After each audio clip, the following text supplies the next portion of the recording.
যুবসাথীর টাকা ঢোকার কথা কিন্তু ছিল এপ্রিল মাসের 1 তারিখ, কিন্তু আমাদের রাজ্যের মুখ্যমন্ত্রী উনি বাড়িয়ে দিয়েছিলেন যে এপ্রিল মাসের 1 তারিখ থেকে নয়, বরঞ্চ মার্চ মাস থেকেই টাকাটি দেওয়া শুরু হবে। এবং তাই হয়ে গেছে, মার্চ মাস থেকে আপনারা টাকা পাচ্ছেন। তো যেহেতু এপ্রিল মাসের 1 তারিখে এখনও অনেক দেরি আছে, হাতে আরও অনেক দিন সময় আছে, তো অযথা কোনো বাজে চিন্তা করবেন না এবং বাজে মন্তব্য করাও ঠিক না, তাই না? আমাদের এপ্রিল মাসের 1 তারিখ পর্যন্ত দেখা দরকার। যদি দেখা যায় এপ্রিল মাসের 1 তারিখের মধ্যে আপনাদের সকলের টাকা চলে এসেছে, তাহলে তো কোনো সমস্যা নেই, তাই না?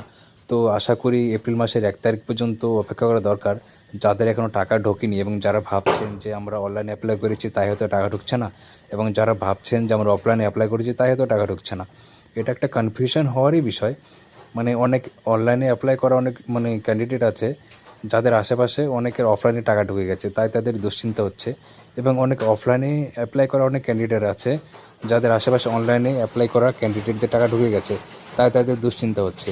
তো আমি বলবো এই দুশ্চিন্তাটাকে না বাড়িয়ে এপ্রিল মাসের 1 তারিখ পর্যন্ত আপনারা একটু দয়া করে অপেক্ষা করুন।